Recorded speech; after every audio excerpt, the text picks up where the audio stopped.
नमस्कार, आप देख रहे हैं सी न्यूज भारत। मैं हूं आपके साथ स्नेहा सिंह। वक्त हो गया है न्यूज आवर का। बरेली की 9 विधानसभा सीटों पर दावेदारों के ऐलान होने के बाद अब काफी तेजी से इलेक्शन के लिए तैयारियां शुरू कर दी गई हैं। वहीं समाजवादी पार्टी के पूर्व विधायक ने अपने कार्यकाल के आंकड़े जनता को परोसना शुरू किया तो दावे भी किए।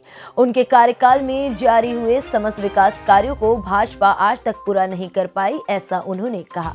वहीं बीजेपी भी पीछे नहीं रही। बीजेपी के उम्मीदवार ने भी अपनी बातों को सामने रखा। सुल्तान बेग का दावा है कि वो एक पढ़े लिखे व्यक्ति हैं। उनके कार्यकाल में बहुत सी विकास योजनाओं को क्षेत्र में फलीभूत किया गया है और आगे भी कई योजनाओं को जमीनी हकीकत पर लाया जाएगा। मीरगंज से डीसी वर्मा भाजपा प्रत्याशी ने ठोस दावा किया है कि उनका विरोधी मैदान में कोई नहीं है। अपने पुत्र व बेटी के साथ वो कलेक्ट्रेट पहुंचे। सपा के ही बहेड़ी पूर्व विधायक व प्रत्याशी अतउर रहमान अपने चुनाव चिन्ह साइकिल पर सवार होकर के पर्चा दाखिल करने पहुंचे। उनका भी दावा है कि उनकी पार्टी के कार्यकाल में शुरू की गई योजनाओं को ही भाजपा आज तक पूरा नहीं कर पाई है, तो आगे क्या करेगी। वहीं भोजीपुरा विधानसभा क्षेत्र से भाजपा से कर्मठ सदस्य रहे योगेश पटेल पार्टी से टिकट न मिल पाने की वजह से मायूस दिखे, जिसके बाद अब वो बसपा के टिकट पर उम्मीदवारी से चुनाव लड़ने की बात कर रहे हैं। उनके द्वारा भी सिर्फ उनके आने वाले कार्यकाल में विकास के मुद्दों पर ही फोकस करने की बात कही गई। करवाने आए हैं जी, किस चुनाव की व्यवस्था बना रखी है आपने? क्या मतलब किन मुद्दों को लेकर आप चुनाव लड़ रहे हैं? मैंने आज 123 पिथरी चैनपुर विधानसभा से नॉमिनेशन फाइल किया है बहुजन समाज पार्टी की तरफ से, और सर्वजन हिताय सर्वजन सुखाय पर आधारित भ्रष्टाचार मुक्त, भय मुक्त शासन देने का प्रयास किया जाएगा और क्षेत्र का विकास और जनता का सम्मान, यही मुख्य मुद्दे होंगे। आदित्य जी, पहले ये बताइए कि जब समाजवादी की रथ यात्रा निकली, विजय रथ यात्रा, बीजेपी के अमित शाह यहाँ पे रैली करके गए, लेकिन आपकी पार्टी से दिग्गज नेता कोई भी यहाँ पे आया नहीं, कोई भी रोड शो नहीं, रैली नहीं। किस मुद्दे पे आप कैसे जनता को अपनी तरफ खींचेंगे? जो चुनाव की तैयारी जितनी पार्टी की तरफ से करी जानी चाहिए उतनी हमारी पार्टी सुप्रीमो बहन कुमारी मायावती उतना तैयारी कर रही है। तो मायावती जी ने एक बार भी बरेली में कोई रोड शो, कोई रैली, किसी से जनता से मिलना, कुछ नहीं? वो 31 तारीख के बाद उसका प्लान किया जाएगा। अतउर रहमान जी साइकिल से आए हैं, क्या संदेश देना चाहते हैं? थोड़ा माइक नीचे। साइकिल पे आने का संदेश ये है कि पूरे उत्तर प्रदेश की जनता और हमारी बहेड़ी की जनता साइकिल को याद रखे। और इस बार साइकिल की उत्तर प्रदेश में लहर चल रही है, अखिलेश यादव जी की लहर चल रही है और हम लोग सरकार बनाने जा रहे हैं उत्तर प्रदेश में।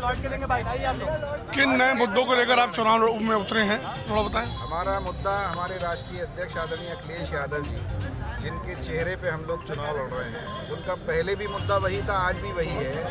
उत्तर प्रदेश को उत्तम प्रदेश बनाना है, विकास कराना है और गरीबों के लिए काम करना है, किसानों के लिए काम करना है। और खास तौर से बेरोजगार जो नौजवान हैं, उन्होंने कहा है कि पहली ही कैबिनेट की बैठक में 10 लाख लोगों को नौकरी देने का प्रस्ताव पास करेंगे। क्या मुख्य काम होंगे जो आप अपनी विधानसभा में करवाएंगे? हमारी विधानसभा में जो काम अधूरे, जो हमारे टाइम के काम थे समाजवादी पार्टी की सरकार के, वही काम नहीं हो पाए हैं। पहले सबसे पहले हम मेगा फूड पार्क को कंप्लीट कराएंगे।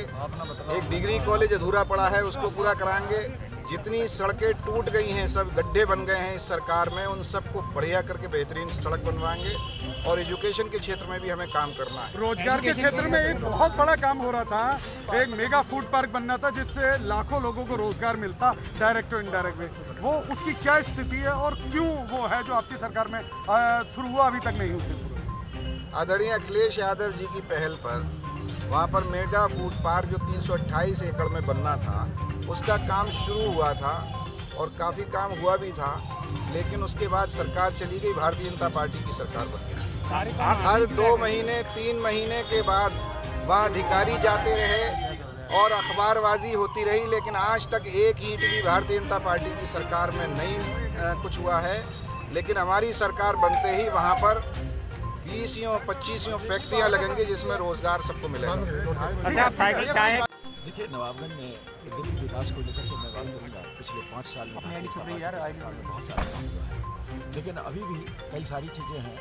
जैसे नवाबगंज में एक बस स्टैंड का निर्माण होना है, खुर्दा कोठी से नवाबगंज तक एक चौड़ा मार्ग बनना है, व्यावसायिक शिक्षा के कई सारे संस्थान नवाबगंज क्षेत्र में बनने चाहिए।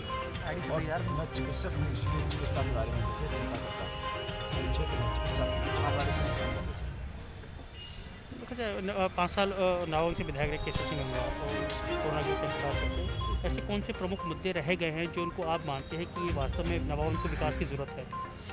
देखिए, श्री केसर सिंह जी ने नवाबगंज क्षेत्र में विकास के बहुत सारे काम किए। मैं तो समझता हूँ कि उन्होंने विकास के एक तरह से कीर्तिमान स्थापित किए हैं और इतना सारा काम हुआ है कि चारों तरफ काम ही काम दिखाई देता है। बहुत कम चीज़ें हैं जिन पर अब विचार किया जा सकता है, जैसे मैंने अभी गिनाया। अगर आपके हिसाब से अगर इतना ही विकास हो गया है क्षेत्र में, तो वहाँ पे बहुत सारी रोडें आज भी उखड़ी हुई हैं, बहुत सारी जगह गांव हैं जहाँ आज भी बत्ती की समस्या है, पोल्स पे अभी भी तार टूटे हुए हैं और बिजली नहीं आ रही है, फिर ये कैसे रहेगा? ऐसा नहीं है। नवाबगंज में आप जाकर के देखिए, ज़्यादातर सड़कें या तो निर्मित हैं और या निर्माण का काम चल रहा है। टूटी हुई सड़कें जो हैं वो है जिन पर निर्माण का काम चल रहा है। और जहाँ तक बिजली की आप बात कर रहे हैं, मुझे तो ऐसा कोई जगह दिखाई नहीं देती है जहाँ पर बिजली लगी हुई नहीं है। कोई भी गांव, कोई भी घर बिजली से वंचित नहीं है। बिजली लगी भी है और आती भी है। ठीक है, अच्छा, की नामांकन करवाया है, किस तरीके की चुनाव की तैयारी है? देखिए, हम लोग भारतीय जनता पार्टी के लोग हैं और हम लोग सुशासन और विकास के ऊपर विश्वास करते हैं। आज हमारी पार्टी, हमारे माननीय मुख्यमंत्री जी और केंद्रीय नेतृत्व, सब लोग जो हम लोगों ने 5 साल सुशासन दिया और विकास के काम किए, इन मुद्दों के आगे जातीय समीकरण, जातीय मुद्दे थे, वो इस समय ध्वस्त हो चुके हैं। पूरे प्रदेश में भारतीय जनता पार्टी की आंधी चल रही है और सभी लोग जाति धर्म सब भूलकर भारतीय जनता पार्टी के पक्ष में मतदान करने जा रहे हैं और इस बार हम लोग 350 से ज़्यादा सीटें लेकर उत्तर प्रदेश में सरकार बनाने जा रहे हैं। एक ये वीडियो वायरल हो रहा है कि जिसमें लोग आपका ना क्षेत्र में विरोध कर रहे हैं, उसको क्या किस तरीके से लेते हैं, क्या मामला था वो? हमारे क्षेत्र में कोई विरोध नहीं है। हमने अभी 1,40,00,000 के वहाँ काम दिए हैं बल्ली, जिसमें आप लोगों को मना रहे हैं, समझा रहे हैं सड़क को ना बल्ली में 1,40,00,000 हमने वहाँ पैसा दिया है, उसका टेंडर भी हो गया है।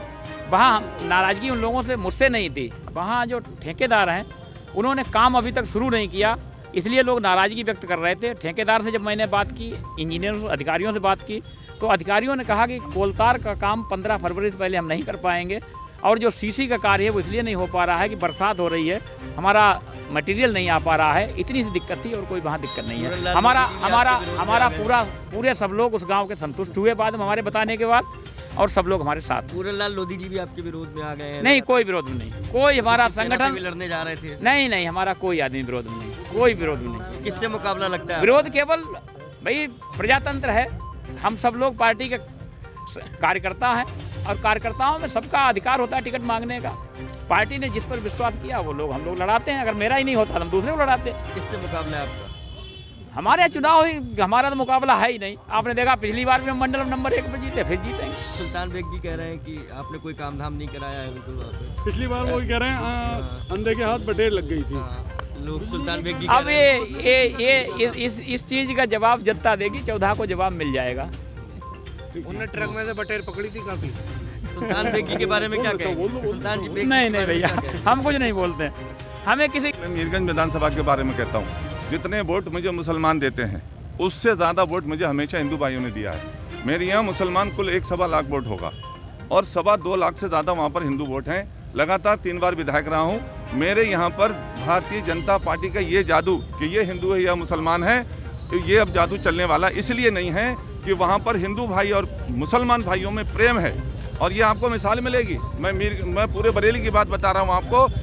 पूरे जब से मैं 2002 से विधायक बना तब से लेके अब तक मीरगंज विधानसभा में कहीं सौहार्द बिगड़ने की बात नहीं आई, कहीं कोई दंगा नहीं हुआ।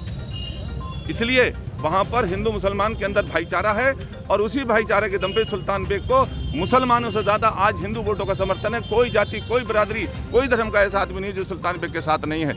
और एक बात बताऊँ, पिछली बारी की बात बता दी, 17 की आपने बात, 17 में मतलब एक तरह से एक तरफा बिल्कुल लहर जैसी भारतीय जनता पार्टी की चली और पूर्ण सरकार बनी। लेकिन मीरगंज के अंदर मुझे लगभग 60,000 वोट पड़ा और उसमें 25,000 इन हालत में भी हिंदू भाइयों ने मुझे नवाजने का काम किया था, मुझे वोट देने का काम किया था। बाद आपका क्या मुख्य एजेंडा होगा, किन मुद्दों पर आप देखिए एजेंडा सीधे सीधा लोगों का सम्मान, सबसे पहली बात अपने क्षेत्र में सांप्रदायिक शहर बनाना, नंबर 2 और नंबर 3 मेरा एक सपना है, क्योंकि वहाँ पर यहाँ पर पूरे बरेली मंडल में मैं चूँकि एक साइंटिस्ट भी हूँ, मैंने MSc जी किया पंतनगर यूनिवर्सिटी से, तो मैं एक साइंटिस्ट भी हूँ। और यूपी और जब उत्तराखंड एक था तो पंतनगर कृषि विश्वविद्यालय हमारे उसमें आता था।